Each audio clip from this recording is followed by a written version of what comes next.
সকাল থেকে বৃষ্টি, বৃষ্টি থামার কোনো নামগন্ধই নেই। আমি এই বৃষ্টির মধ্যে বেরিয়ে পড়লাম পার্লারে যাব বলে। দুদিন আগে আমি চুলটা স্ট্রেট করে এসেছি, আর আজকে তো আমাকে স্পা করতেই হবে। ওই কারণে বৃষ্টিতে ভিজে ভিজে যাচ্ছি পার্লারে চুলে স্পা করব বলে। আর নয়, আমাকে চুলগুলো ছেড়ে রাখতে হবে, চুলগুলো বাঁধতেও পাচ্ছি না। আর সোনামা চুলগুলো টেনে টেনে ছিঁড়ে ফেলছে।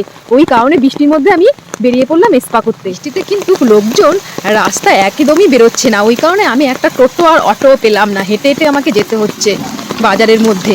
বেশিক্ষণ লাগবে না, হেঁটে গেলে 10 মিনিট লাগবে পার্লারে পৌঁছাতে। আর সোনামা কিন্তু বাড়িতে ঘুমাচ্ছে, বৃষ্টি পেয়েছে আর ঠান্ডা ওয়েদার, অনেকক্ষণ হয়েছে ঘুমিয়েছে। তো আমি ভাবলাম এই ফাঁকে চুলের স্পাটা তাড়াতাড়ি করে আসি। আর কি অবস্থা, এই জল জমা রাস্তা দিয়ে এখন আমাকে যেতে হচ্ছে, খুবই দরকার বলে।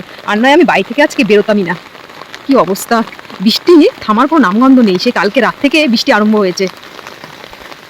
হয়তো গিয়ে পার্লারে দেখবো লোকজন নেই, পুরো ফাঁকা। জানি না, চলো তোমাদেরকে দেখাবো এই বৃষ্টির মধ্যে কি পার্লারে লোকজন আছে কি না। আমি তো জানি নেই, ওই কারণে বেরোলাম তাড়াতাড়ি করে। দুপুরবেলা খাওয়া দাওয়া করে রান্নাবান্না করে সোনামাকে ঘুম পাড়িয়ে তারপর বেরোলাম। আর এদিকে দেখো বাবা, গাড়িগুলো কীভাবে যাচ্ছে, মনে হচ্ছে স্কুটিটা আমার গায়ের উপর দিয়ে গেল। এ দেখো জল এই পাশ থেকে এই পাশে হচ্ছে। এক হাঁটু জল পার করে আমি চলে আসলাম পার্লারে। বাইরে কিন্তু এখনো বৃষ্টি হচ্ছে, বৃষ্টি কিন্তু থামেনি। ভেতরে এসে দেখলাম ভেতরটা পুরো ফাঁকা। তাড়াতাড়ি করে বসে পড়লাম স্পা করতে। কথায় বলে না যে এত বৃষ্টির মধ্যে কুকুর বিড়ালও নাকি বাড়ি থেকে বের হয় না, কিন্তু আমাকে কিন্তু বের হতেই হয়েছে। কারণ আমি আমার ছোট্ট মেয়েটাকে কোথায় রাখবো সেটারও একটা চিন্তা। আর 2 দিন হয়ে গেল চুলে স্পা করি না। আর স্পা যদি এখন আমি না করি তাহলে আমাকে চুলটা খুলেই রাখতে হবে। ওই কারণে এই বৃষ্টির মধ্যে ভিজে ভিজে চলে আসলাম স্পা করতে। আমাকে কিন্তু লরিয়ালের ক্রিম দিয়ে স্পা করিয়ে দিয়েছে। আর প্রথমে কিন্তু চুলটাকে ভালো করে ওয়াশ করে তারপর দেখো লরিয়ালের ক্রিমটা মাখিয়ে 10 মিনিট রেখে চুলটাকে ভালো করে মাসাজ করে নিচ্ছে। চুলের হেয়ার ম্যাসাজটা এত সুন্দর করে করছিল না বোনটা, আমার ঘুমই পেয়ে গেছিল। তারপর আমাকে ভালো করে চুলটাকে দেখো ওয়াশ করিয়ে নিচ্ছে।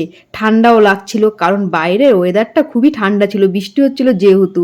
চুলটা ওয়াশ করার পর এবার হেয়ার ড্রাই দিয়ে চুলটাকে শুকিয়ে নিচ্ছে। চুলটা শুকাতে থাকুক। আর যারা নতুন স্ট্রেট করব ভাবছো, চুল খারাপ হবে কি না সেটা নিয়ে চিন্তা করছো, তাদের জন্য আমি দুটো কথা বলি।